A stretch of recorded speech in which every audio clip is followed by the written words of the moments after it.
Very good afternoon, everyone. Actually, the real recording of this particular week of dot solving session was somehow it got deleted. It not got saved in my PC. So I made to restart. So let's start with the week 6 content what we have covered in this particular week. They are as follow. First one is that we discussed the entire week. We discussed about the scanning electron microscopy. Then we discussed that working principle and the scanning mode and the magnification part. We discussed inelastic scattering happening in the phonon and the plasma single valence electron excitation and inner cell excitation. These things we have covered. Based on that, let's try to solve few questions.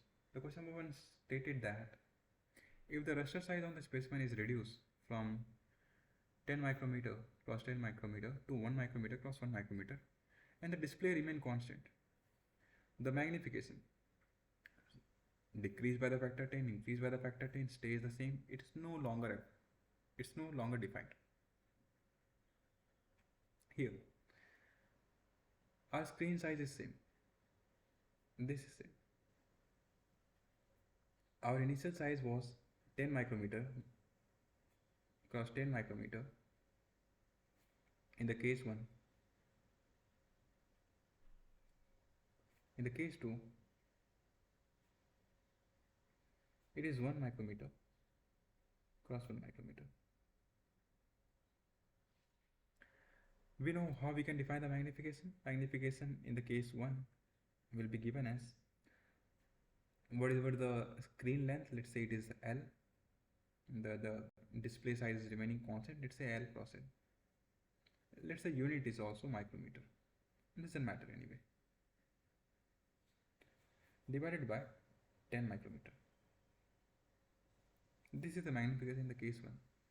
Magnification in the case 2, we can write it as L, which is again micrometer. We are again using the same L because the display size is same. We'll divide it by 1 micrometer in this case. Let's divide M2 over M1. Magnification in the case 1. Magnification in the case 2 is L divided by 1 micrometer. This divide by M2 divided by M1, that is L divided by 10 micrometer. We can simplify it. L divided by 1 micrometer multiplied by, this will flip, 10 divided by L. This was cancelled out. So what we got, magnification in the case 2 is 10 times magnification in the case 1. We'll switch this M1 over here. So magnification got increased by the factor of 10. So if you keep on decreasing the raster size, your magnification is increasing, and in this case the magnification increased by the factor of 10. And this is how we have solved this question. If you have any doubt, please feel free to comment in the video sections. Students have already asked a lot of questions in the dot solving sessions. Let's go ahead. Let's go to the next question. Question number 2. What is the typical range of accelerating voltage which is used in the SC? 1 to 30 kV, 100 to 300 kV, 500 to 1000 kV, 0.1 to 1 kV. The right answer here is, you guessed it right, it is 1 to 30 kV. This is what we use in the SCM. While for the TM, this is 100 to 300 kV. This is used in the TM.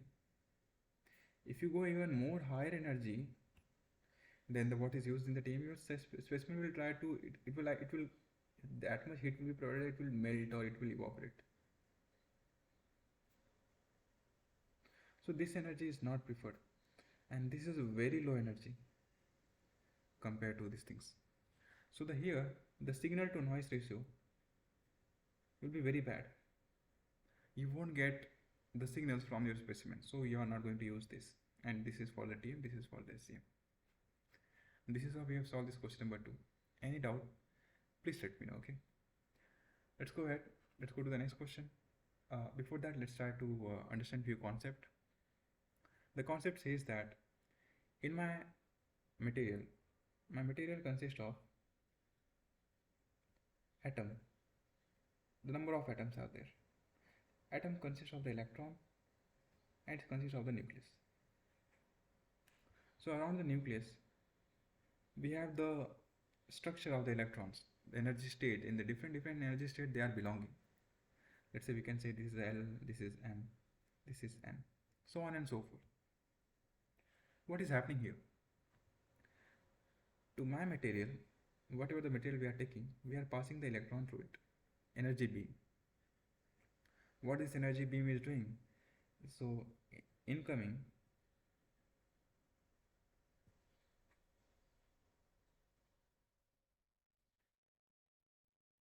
if we talk about the incoming energy beam, it is going to knock inner cell electron.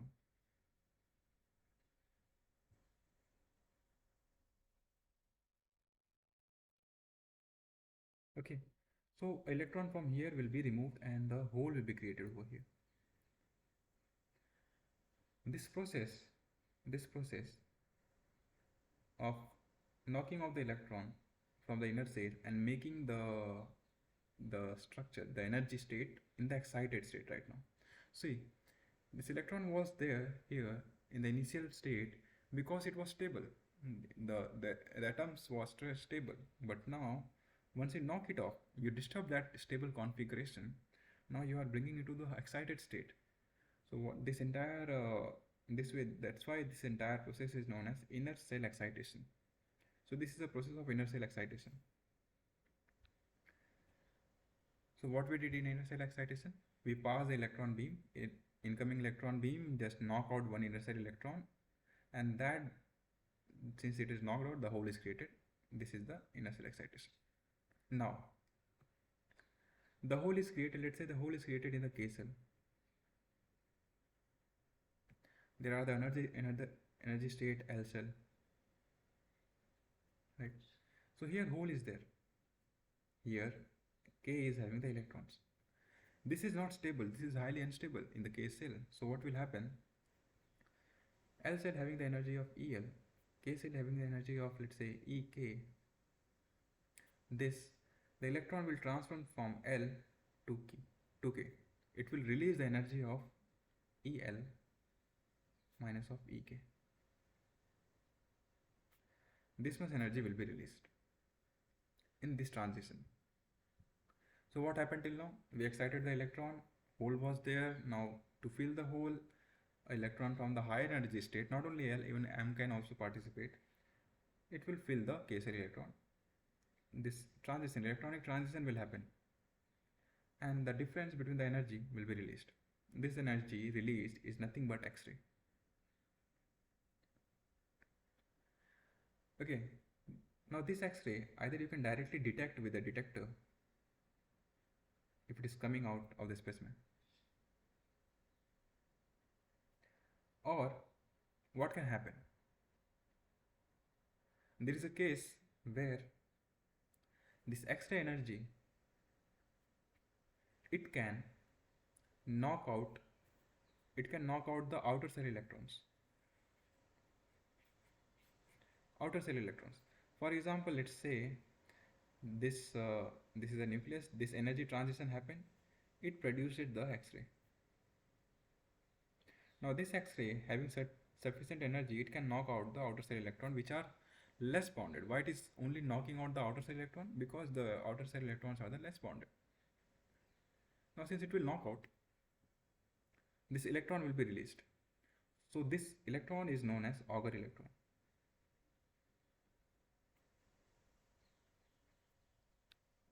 Right? Since now you can capture two things. Either you can capture the X-ray or you can capture the auger electron. With the help of detector, you can directly capture the X-ray if X-ray is coming out. Now there is a trick here. What is happening? Auger electron, it have low energy.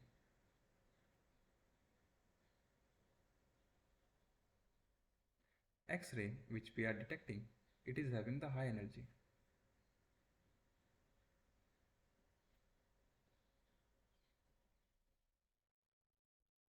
Since it is having the higher energy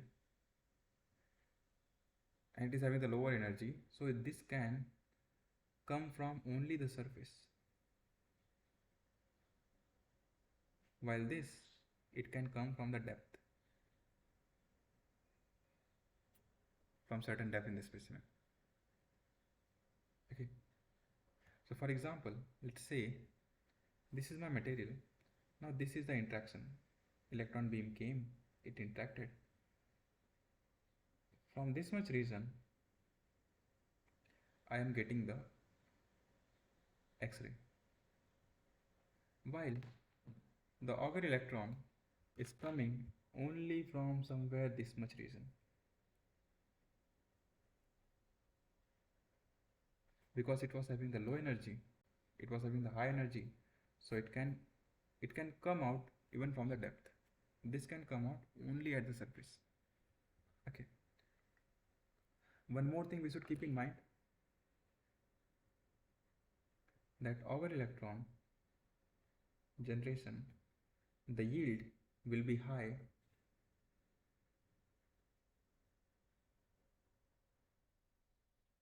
for low atomic number elements, while X-ray yield will be high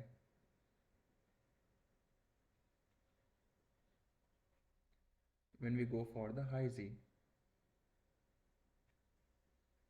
elements. So if your atomic number of the specimen is quite high, you will get the more X-ray, very insignificant amount of hour.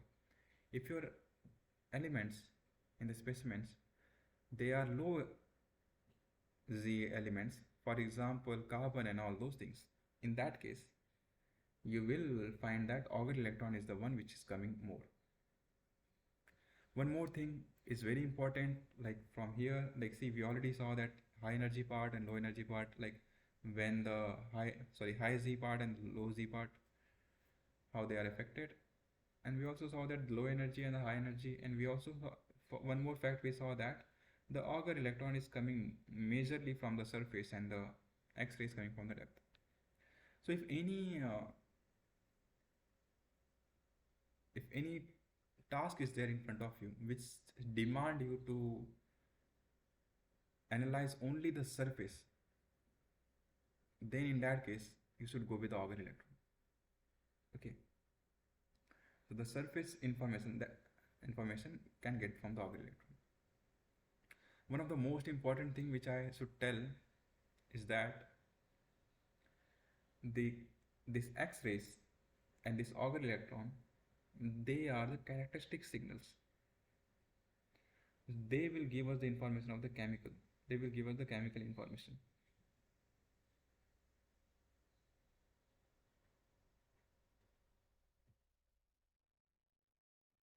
These two are used for the chemical analysis. Okay, which element is there, what is the amount of that particular elements, what is the distribution of those things. This we can analyze from that. So this both of them will use for the chemical information. Now, let's go ahead. Let's try to solve few questions based on the concept that we have learned.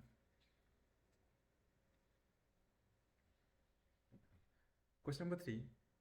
The origin of the both characteristic X-ray and the auger electron is phonon scattering, plasmon scattering, and initial inner cell ionization event, Bremsstrahlung radiation. That is, this is wrong, this is incorrect, and this is also incorrect. We know that both of them are the initiate with the inner cell ionization, which we talked over here. Until unless we excite the inner cell, we won't be able to get the X-ray or the auger. The right answer is option C. Let's go to the next question, question number 4.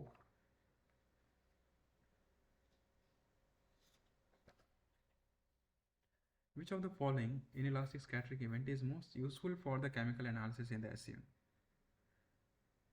Now we are talking about the chemical analysis, and we just now heard that the inner cell electrons from which we are getting that this excitation, from where which we are getting X-ray, and from where we are getting the auger. These are the one which is used for the chemical information. So we'll select the option C to be the right answer. Okay, let's go ahead to the next question, question number 5. An Auger electron emission involves how the Auger electron emission is happening. The direct knockout of the outer cell electron by the primary beam. The point to note is that they are telling it's a primary beam, which is incorrect. What we saw that if the K cell and L cell is there, if the hole is there in the K cell, so what will happen? This transition will happen, the electron transition from the L to the K, which will release the X-ray. Now this X-ray, it can go to the higher energy state, the electron which is in the higher energy state, it will knock it out. The one which is lower bonded, it will knock it out. So this X-ray which is produced by this excitations, this transfer of the electron, this electron transfer, because of that only this X-ray produced, and this is the one which is knocking out the outer cell electron. Now, so first one is incorrect. The emission of the photon when an electron fall into the vacancy, no, not the vacancy, and not the photon. The energy from an electron transition being used to eject a third electron. This energy from the electron transition, this energy is nothing but X-ray, which is used to eject the third electron. The right answer is option C. Option D, let's see. A collective oscillation of the conduction electron? No, this is not the one. This is nothing but the plasmon. Okay. So the right answer is C. Let's go to the next question. For which type of element is Auger electron emission yield the highest? What we discussed that Auger electron yield will be high yield in the low Z elements. Okay. So among tungsten, iron and carbon, which one is a low Z? It's a carbon, right? So A and B are incorrect. The right C. So if someone asks me the order, C will yield more, then B, and then A. Fourth one is saying the Auger electron is not affected by the atomic number. This is absolutely incorrect. Okay. So the right answer is option C. Let's go ahead. Let's see the question number 7. The probability of characteristic X-ray emission. Okay, characteristic X-ray emission dash with the increasing the atomic number. If we keep on increasing the atomic number, what is going to happen? Whether it will decrease, remain constant, increase or is unpredictable. So we know that high yield will get in the X-ray if the higher Z elements are there. So more is the Z atoms, more is the Z of the elements, higher will be the yield.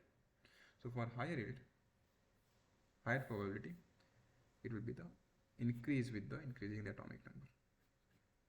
Okay, so option C is the right answer. Let's go ahead. Next question, question number 8. Let's solve this one by one.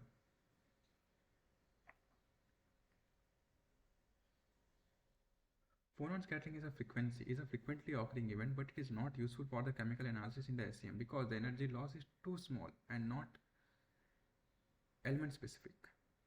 Phonon scattering is a frequently occurring event. It's a frequently occurring event. That is true.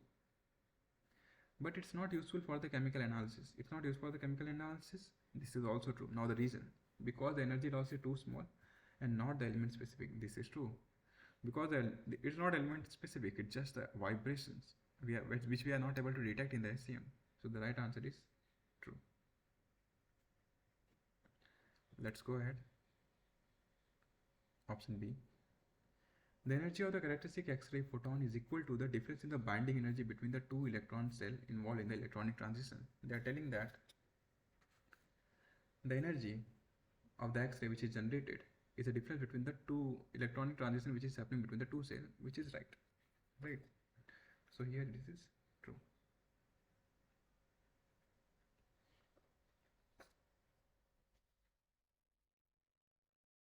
Third one, Auger electron spectroscopy is most effective for the identifying the heavy elements like gold and tungsten.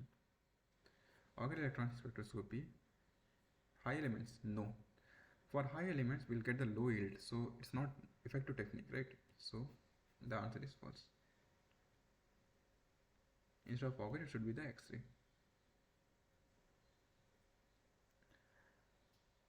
D. The secondary effect X-ray auger electron are used for the chemical analysis must escape the specimen surface to be detected. This is absolutely true. They should escape the specimen surface, or else they will not be able to detect with the detector, right? So the answer is true. Okay. If any doubt, guys, please comment in the comment on this particular video, or you can also ask in the Q&A forum. Let's go ahead. Now, secondary electron and the backscatter electron. In secondary electron, we know now it is generated by the interaction of the primary electron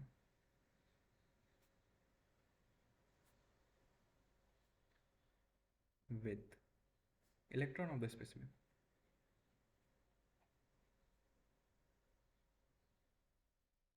So what will happen? The primary electron beam will come and it will knock out the outer cell electrons of the specimens. Okay. I would like to show you one paragraph. I found it's very interesting. Like it's things are quite straightforward.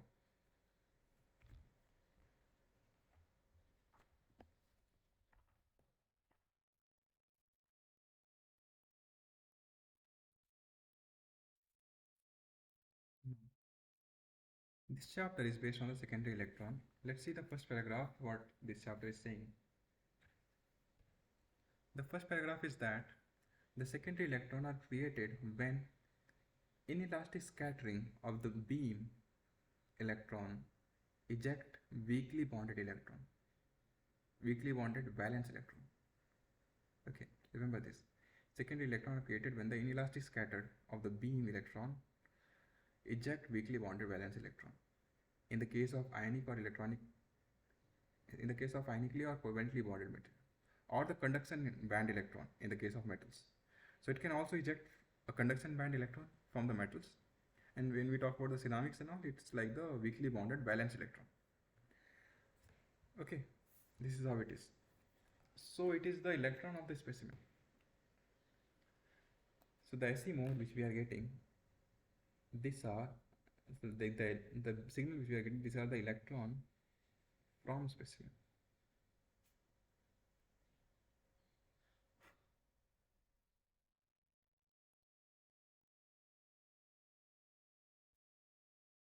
While in the backscatter, what happening that the primary electron is going and it's just deflecting back due to the nucleus.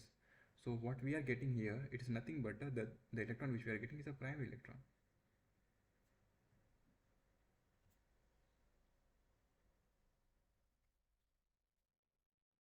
Okay, it's going and then it's just reflected by the nucleus. So we are clear that if we have a more electron density, some material is having more electron density, from where we are able to eject more number of electron, that will be brighter. The one which with the less number of electron, that will be dark. Thing to remember is that it's an inelastic scattering. Backscatter electron is a elastic scattering. This is having the low energy. Energy will be around somewhere around less than 50 electron volt. The energy will be comparable to the primary electron beam.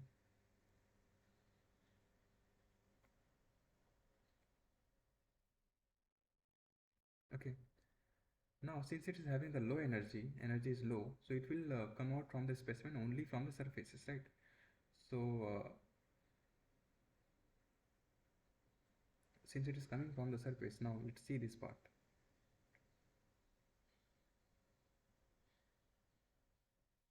This is the SC. This is the BSC. BSC is due to the high energy, it is coming from the large volume. SC is coming from the small volume. So here, in the case of SC, the resolution is better compared to the BSC.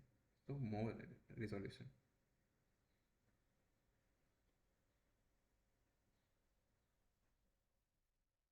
Less resolution.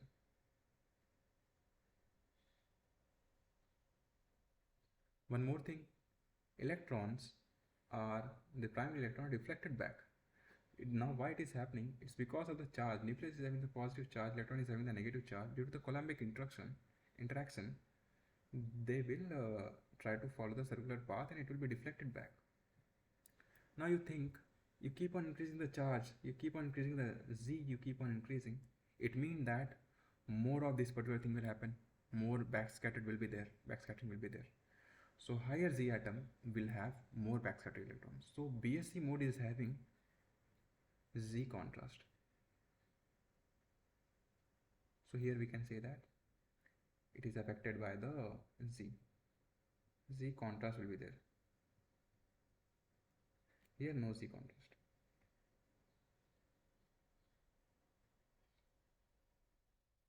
Here the topological contrast will be there. Okay, clear I think till now. So these are the few points one must remember regarding both SE mode, BSE mode. Again, we are going to discuss in detail about these things in upcoming week. Okay, based on this, the thing which we have learned, let's try to answer few questions. The secondary electron are primarily defined by their formation mechanism, their atomic number dependency, their energy level being less than 50 electron volt, their suitability for the diffraction experiment. Diffraction experiment required the elastic scattering, but we saw that SE is an inelastic scattering. Okay. See, their energy level is less than 50 electron volt, which we have said it's right. It's less than 50 electron volt. B, their atomic number dependency. Okay. They are not depending upon the atomic number. It's the BSC mode which is depend upon the backscattered electron is the one which is depend upon the atomic number. Their formation mechanism. No, it's not that. Right. Now, let's go to the next question, question number 10. Backscattered electrons are produced primarily by what type of interaction? BSC. Elastic, phonon, inelastic, phonon, elastic, inner cell excitation. We know that it's the option C is the right answer. It is due to the elastic scattering. Right. Let's go to the next question, question number 11. In an electron opaque specimen, what is the fate of the majority of the primary electron beam? They are backscattered out of the specimen. They are generated X-ray, characteristic X-ray. They will lose all their energy via inelastic scattering and produce the heat. They are transmitted to the specimen. The correct answer is option C. They will lose majority of their energy in just producing the heat. So if you're passing 100%, let's say what you're passing is having the 100% of energy, only 5% of them will be used for the detection for the signals like SC, BSC, backscattered, X-ray and auger, so on and so forth. Only 5% it is which we are able to detect. Remaining all of them are getting lost in the phonon scatterings. Okay, very good. Let's move to the next question, question number 12. Kikuchi pattern in the SEM are generated using which signal? If we talk about the Kikuchi pattern,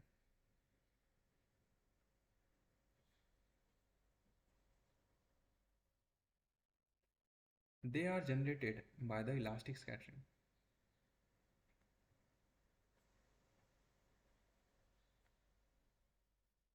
Kikuchi pattern gives us the information about the crystal orientation.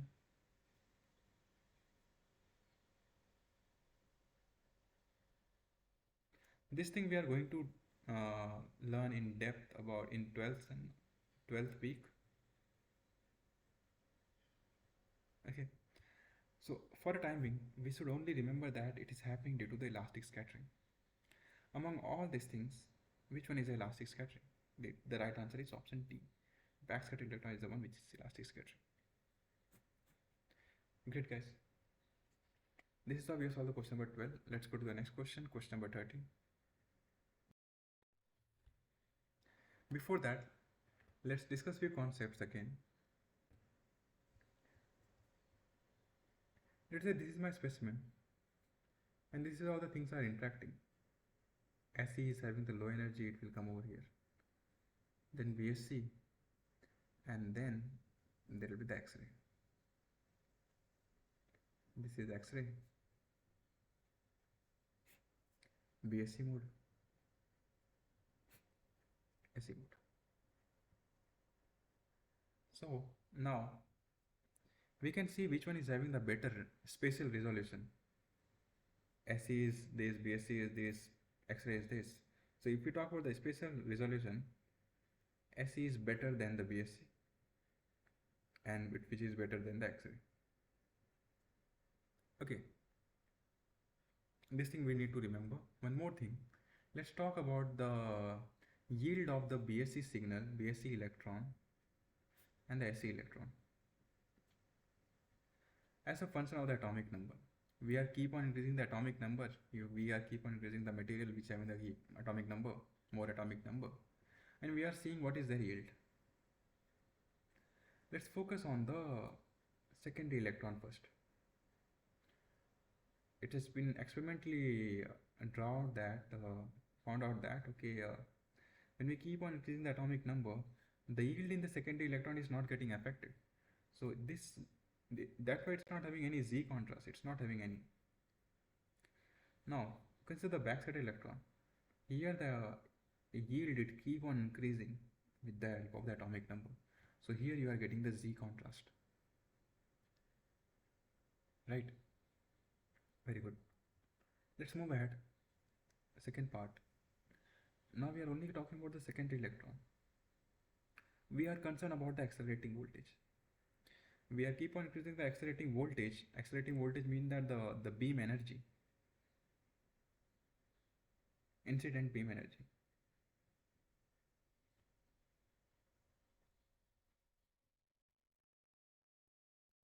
We keep on increasing the energy and we are seeing that how will be the yield. Initially when the energy will be very less, close to zero, yield will be zero. If we keep on increasing the energy, the more number of electron will keep on exciting and will get more yield. We will reach one threshold value where we will get the maximum yield. Now why after that it's decreasing? Even though you are increasing the energy, the signal is keep on decreasing, the yield is keep on decreasing. It is happening because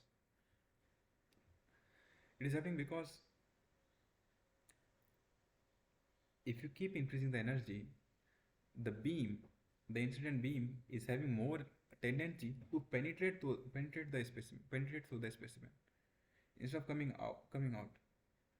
Okay, so this is the problem. So that's why the yield will keep on decreasing. So it will not be deviated much. It won't give much of the scattering if you keep on increasing the energy.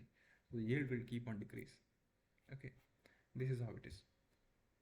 But we know that at certain level we will get a particular accelerating voltage corresponding to which we are getting the good yield. This is the accelerating voltage or yield where a particular SEM operator try to optimize their SEM for the imaging purpose when we are talking from the secondary electron perspective. Let's try to solve a question based on the concept which we have discussed just now. Which signal is primarily used for the chemical analysis in the SEM? Chemical analysis in the SEM. We can easily tell that it's a characteristic X-ray. This all are the imaging tool, and this is just the scattering where the energy is lost in the form of the heat. Okay, let's try to solve question number 14 now. The spatial resolution of the X-ray signal is generally worse than that of the secondary electron signal because why it is happening?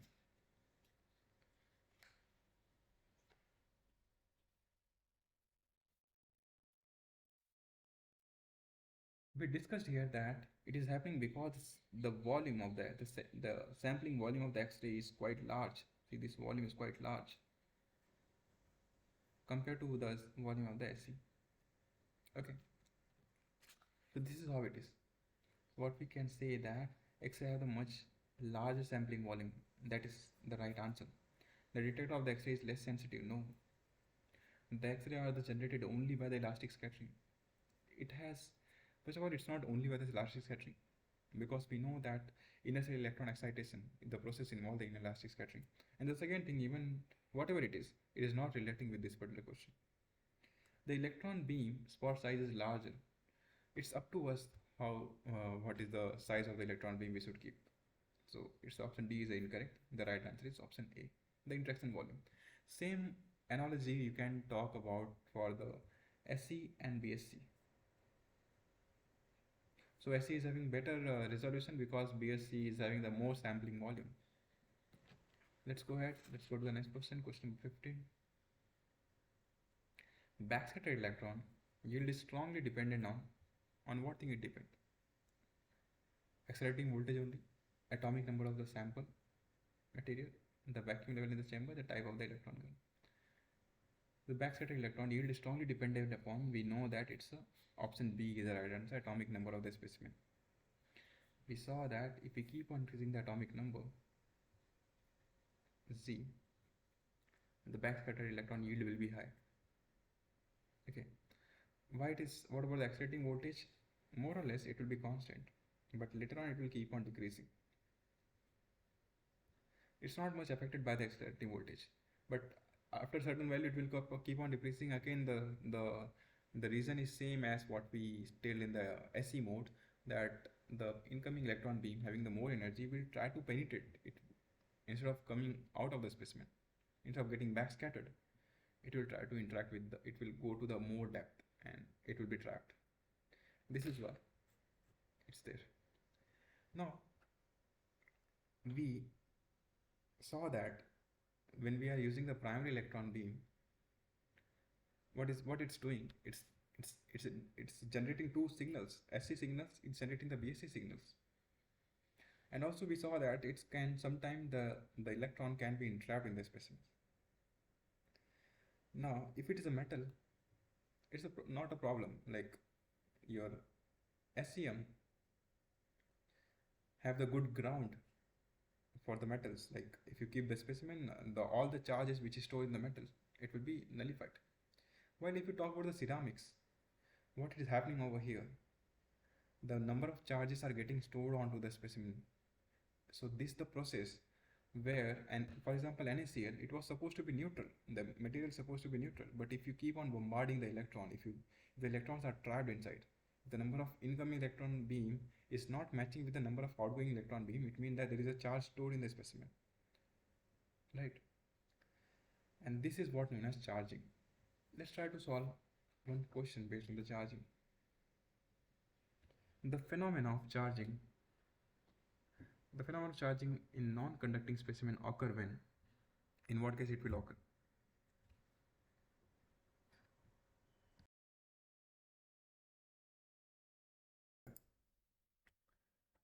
Yeah, so if we are having the metals, if we are having the ceramic, we cannot get rid of the charges that easily because ceramics are not conductive.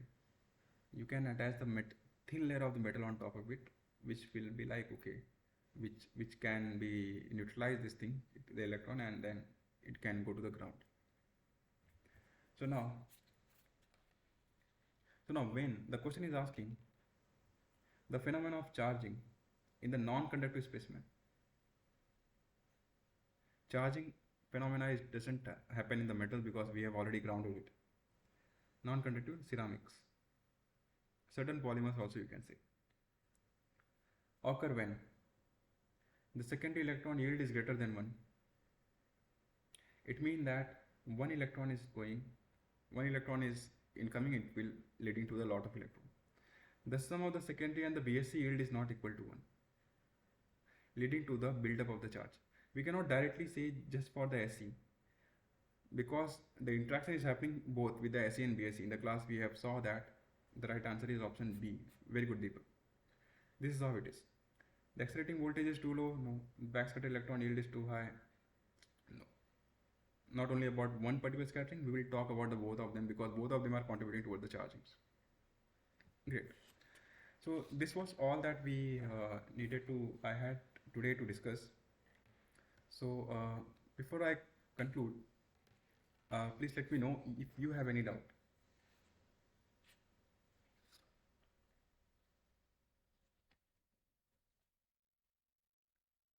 If not, then we can wind up today's class. And yeah, y- yes, yes, please. Charging means it's like a battery charging in which we are using mobile and rechargeable battery. That kind of charging we are using that language here, or it is something different, the terminology. Battery charging. I really am not aware about this. Because, Yeah. because charging the word we use to mobile, right? That area only we are used usually charging. But here it's not resembling that understanding. What I mean by charging means that you, for example, you have the ceramic. It should have the, let us say, NaCl. So plus and minus they will be balanced out with each other, right? So the net neutral, my specimen should be neutral. It should be neutral. Now I'm incident like I'm passing the electron beam through it. So what can happen that this electron beam can be trapped in the specimen. Also, so it will increase the number of charge within the specimen. Number of electrons can increase. It can alter because the lot of electrons are coming out of the specimen. Lot of electrons are coming inside of it also. So in that case, what we can say that okay, yeah, I'll answer this question. In that case, this charging, the charging of this specimen is happening all because the electrons are the charge are stored in the specimen. Now we need to get rid of it, or else our specimen will repel the incoming beam. Okay, so it's not good. So this charging is, I think, this is what it means. I am not sure about the charging which you are referring. If it is resemble, then let me know. Yes, I read somewhere in the class while the lecturer is explaining. I saw somewhere in question also. Angular electron is something like charging phenomenon. So Angular electron, how that also I'm not getting clarity. Angular electron, how it is coming under charging us or decharging, it's coming really that I'm not getting clarity. But I'm looking for that more clarity in the upcoming classes. Maybe I will get clarity when it is moving onwards because this we studied about Signal. in nano material alloys, superconductor kind of things, conduction bond. There we studied. But suddenly when it is come, the sample is getting charging means that means where it is decharging, that who takes the charge from the specimen. This question really, it's just your curiosity. I think I will get clarity in the upcoming class while I'm observing. I believe. Yep, yep. Okay, I'll also try to read this the lithium part which you told that okay some the battery charging part is it resembles. So I'm not aware about this how the charging in the battery away is happen. So I'll try to go through it and let's have a discussion further. Uh, yeah. So Deepak Here, will one also more thing. Yeah, yes, one more yes. thing. If we are unable to upload in the total class of this recording, at least what is that? Upload this question and answers. I am always what is that? Listening again, and I am writing, and I am doing myself. So that's the reason. If it is classes is not able to upload, please this 16 question upload in that in the written format. That will be helpful to us. Definitely. One thing I would like to say that I whether this class recording is done or not. See, since recording is not done, I have to sit again and I have to do the recording. So after this class is over, I will sit again. I will have a tea and then after that I have to record and again I have to upload. So anyway, the Okay. recording will be there. So I will see how Okay. much is recorded and how much is left. So the Okay. Okay. recording, it's a mandatory for me to upload the recording.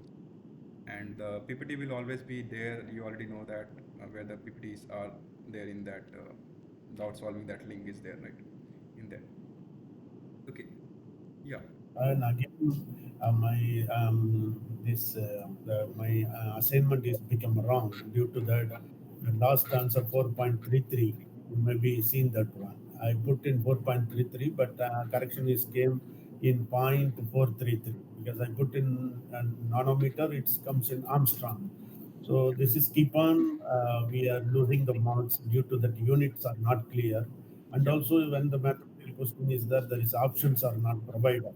So really I'm little bit worried about that in the examination also when there is a mathematical question is since you have attended that this same subject in NPTEL examination.